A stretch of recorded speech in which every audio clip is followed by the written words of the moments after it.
सास बनी डंडे वाली भूत। शिखा की नई नई शादी हुई थी। उसका मायका और ससुराल दोनों कानपुर में ही थे, इसलिए उससे मिलने उसके भाई अक्सर आते जाते रहते थे। ये बात शिखा की सास मीना को बिल्कुल पसंद नहीं थी। मम्मी जी, आज राहुल भैया आ रहे हैं। कौन, तेरे चाचा का लड़का? जी मम्मी जी। अरे पर वो तो दिल्ली में रहता है ना। हाँ मम्मी जी, उन्हें कल सुबह दिल्ली के लिए निकलना है, तो वो आज मुझसे मिलते हुए कल सुबह यहीं से निकल जाएंगे। हमने तो धर्मशाला खोल रखी है ना।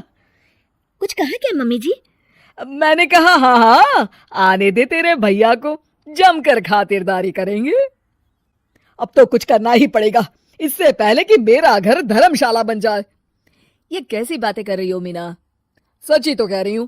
अभी इसकी शादी को साल भर भी नहीं हुआ और आए दिन इसके घर वाले आ धमकते हैं। अरे तो क्या हुआ, वो इसी शहर में रहते हैं तो हाल चाल लेने आ जाते हैं। इस बार मैं उनका हाल और चाल दोनों ही बिगाड़ दूंगी। अब बहुत हो गया जी। अरे ये कैसी बातें कर रही हो, हे भगवान, बस आप तो देखते जाइए। शाम को राहुल आता है। नमस्ते आंटी, कैसे हैं आप लोग? हम लोग तो ठीक हैं, तुम कैसे हो बेटा? मैं भी अच्छा ही हूँ आंटी। बस आज रात के बाद नहीं रहोगे। चलिए भैया, मैं आपको हमारा घर दिखाती हूँ। रात में खाने के टेबल पर शिखा, रोहित कहीं दिखाई नहीं दे रहा। जी भैया, वो ऑफिस के काम से बाहर गए हैं, कल शाम तक आएंगे। अच्छा अच्छा। बेटा, क्या तुम भूत प्रेत में मानते हो? नहीं नहीं आंटी जी, पर अचानक आपको ये ख्याल कहाँ से आ गया? पता नहीं क्यों, कभी कभी मुझे लगता है जैसे रात के समय बैठक में कोई घूमता रहता है। ये आप क्या कह रही हैं मम्मी जी? हाँ, तुम लोग घबरा ना जाओ, इसलिए मैंने आज तक इस बारे में कुछ नहीं कहा। ये आपका वहम होगा आंटी जी, ऐसा कुछ नहीं होता। हो सकता है। चलो अब मेरा सोने का टाइम हो गया है तो चलती हूँ मैं। शिखा बेटा, राहुल के सोने की व्यवस्था वहीं दीवान पर कर देना। जी पापा जी। अब चलिए भी। अच्छा, तो बैठक में सोने वाले हैं साहबजादे। क्या बड़बड़ा रही हो? कुछ नहीं, आप सो जाइए। मीना और महेश के सोने के बाद शिखा और राहुल आपस में बात कर रहे होते हैं, तभी डोरबेल बजती है। अरे आप! सरप्राइज! काम जल्दी खत्म हो गया तो मैं आज ही चला आया। ये तो बहुत अच्छा किया। देखिए राहुल भैया भी आए हुए हैं, आप दोनों का मिलना भी हो जाएगा। कैसे हो रोहित? मैं तो ठीक हूँ भैया। शिखा, मैं भी आज यहीं सो जाता हूँ, राहुल भैया से बातचीत भी हो जाएगी। अच्छा अच्छा ठीक है। मीना आधी रात को उठती है, कंबल मुंह से पैर तक ओढ़ के डंडा लेके बैठक में आती है और देखती है दीवान पर चादर ओढ़े कोई लेटा हुआ है। देखो तो कैसे मजे से सो रहा है बहन के ससुराल में। मीना ताबड़तोड़ 4-5 डंडे मार देती है। अरे मर गया, अरे बचाओ बचाओ, कौन है? मीना जल्दी से अपने कमरे में भाग जाती है। हे भगवान, ये मैंने क्या किया? ये रोहित कहाँ से आ गया?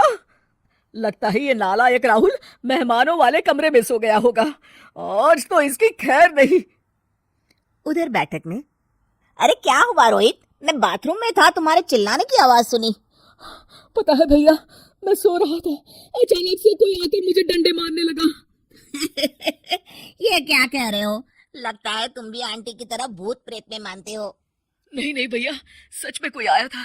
मैं तो जा रहा हूँ मेहमानों वाले कमरे में सोने के लिए। इस समय अपने रूम में जाऊंगा तो शिखा की नींद खराब हो जाएगी।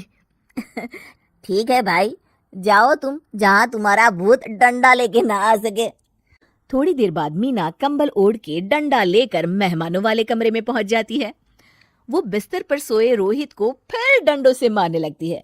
अरे मर गया, अरे मर गया। तू भूत प्रेत में नहीं मानता ना? ये ले, अब डंडे खा। है? ये तो माँ की आवाज है। रोहित कंबल खींच देता है। बेटा तू! अरे ये क्या कर रही हो माँ? मार मार के मेरा भरता बना दिया आपने। माफ कर दे मेरे लाल, मैंने तो तुझे ही मार मार कर लाल कर दिया। मैं तो उस राहुल के बच्चे को सबक सिखाना चाहती थी। राहुल भैया को? हाँ बेटा, मुझे लगा अगर उसे डंडे मारूंगी तो शिखा के मायके वाले यहाँ आना छोड़ देंगे। हे भगवान, माँ, ये घर शिखा का भी है, उसके घर वाले जब चाहे आ सकते हैं। हाँ बेटा, आज मुझे भगवान का इशारा समझ में आ गया।